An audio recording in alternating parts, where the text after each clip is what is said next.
জনপ্রিয় অভিনেতা খরাজ মুখার্জি বর্তমানে বাংলা ছবির এমন একটা নাম যিনি না থাকলে কোনো ছবি কল্পনা করা যায় না। প্রতিটি ছবিতেই তার উপস্থিতি দর্শকের মুখে নিয়ে আসে একগাল হাসি। তার কৌতুকে প্রাণ খুলে হাসে বাঙালি। তবে অন্য রকমের চরিত্রেও তিনি সাবলীল। 1980 সালে হুলস্থুল ছবিতে অভিনয়ের মাধ্যমে বাংলা ছবিতে ডেবিউ করেন তিনি। গায়ক এবং সুরকার হিসেবে প্রথমের দিকে দর্শকের মনে জায়গা করেছিলেন। তবে বর্তমানে তাকে অভিনেতা খরাজ মুখার্জি বললেই অধিক সংখ্যক দর্শক চিনবে। নিজের দীর্ঘ অভিনয় জীবনে তার অভিনীত ছবির নাম গুণে শেষ করা যাবে না। বেলা শেষে, আওয়ারা, বেশ করেছি, প্রেম করেছি, বিন্দাস, রংবাজ, লে হালুয়া লে প্রভৃতি অসংখ্য ছবির নাম বলা যেতে পারে, যেখানে তিনিই ছিলেন মূল আকর্ষণ।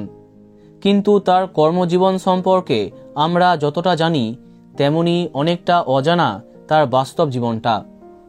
ব্যক্তিগত জীবনে তার একটি ছেলে আছে, তার নাম বিহু মুখার্জি।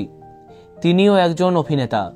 বেশ কিছু বাংলা ছবিতে কাজ করেছেন বিহু।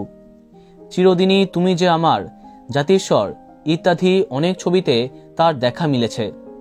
কিন্তু বাবার মতো জনপ্রিয়তা এখনও পাননি। আগের বছরই জানুয়ারি মাসে বিয়ে করেছেন বিহু। ছেলের বিয়ের ছবি শেয়ার করেছিলেন খরাজবাবু। ক্যাপশন ছিল, আজ থেকে আমি দায়মুক্ত হলাম, ওরা বিয়ে করেছে। খরাজ পুত্রবধূও বেশ জনপ্রিয়। তিনি হলেন সঙ্গীতশিল্পী অঙ্কনা মুখার্জি। বিহুর ব্যান্ডেই গান করেন অঙ্কনা, তার নাম মোক্ষ। এই জুটির সম্পর্ক দীর্ঘ 7 বছরের। অবশেষে আগের বছরই বিয়ে করেন তারা। বর্তমানে স্ত্রী, পুত্র এবং পুত্রবধূ এই নিয়ে অভিনেতা খরাজ মুখার্জির ভরা সংসার। তো বন্ধুরা, ওনাকে তোমার কেমন লাগে কমেন্টে জানাতে পারো। আর বাংলা বিনোদনের এই রকমই অনেক তথ্য পেতে এই চ্যানেলটি সাবস্ক্রাইব করতে পারো। ধন্যবাদ।